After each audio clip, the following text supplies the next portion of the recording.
You ever been on a date in a Chinese restaurant before? No. No? Very funny. So now you.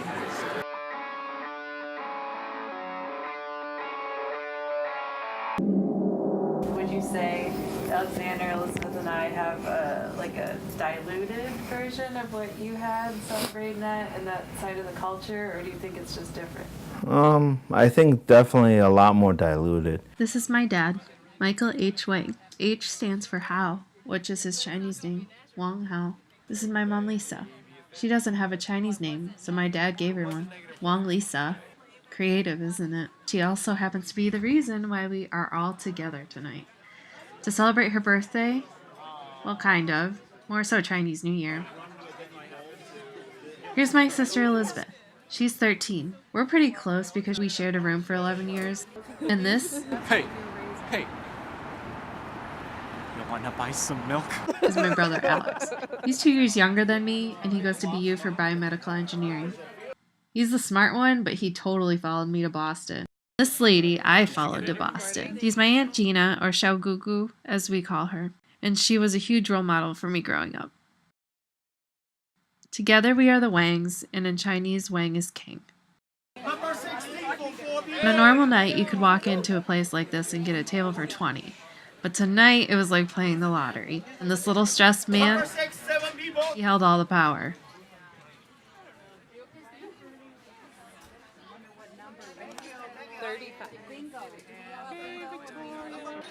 Winner, winner, chicken dinner. We finally get a table.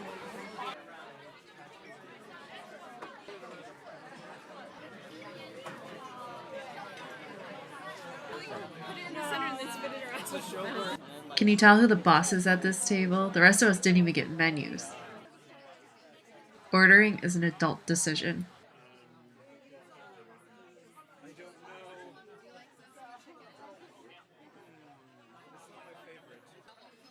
Now comes my favorite part, the tea. I will literally drink 5 pots of tea out of those tiny shot glass teacups because they always refill it as soon as it's gone.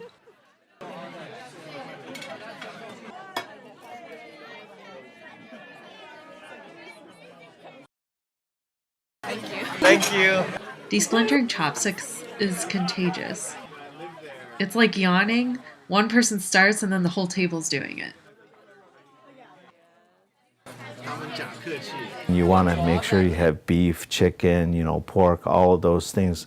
The meat dishes represent, again, another wealth of the family, because back in the old days, when you have farm or whatever, when the family is prosper, they get lots of crops, they get lots of farm animals, so they can be able to afford those kind of dishes. Again, it's a showing of wealth. When's the first time you celebrated a Chinese New Year in your life?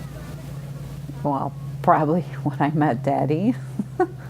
That was the first time when I went to the Chinese New Year with Daddy and the family, that it was family style, where they have the big, like, lazy Susan in the middle, and then they just order a bunch of dishes and then everyone shares everything.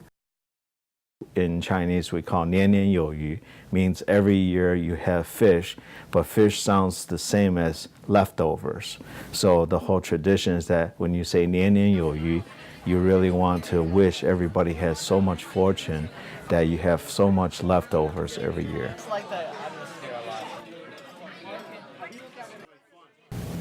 I think they've done pretty good with what they learned. I guess I wish that you guys will also remember and honor some of the Chinese tradition. It is part of you, so that someday maybe, hopefully, you can turn around and tell your kids about, okay, where we came from. I know you've explained these things to us before, I just don't remember hearing it so concisely, I guess.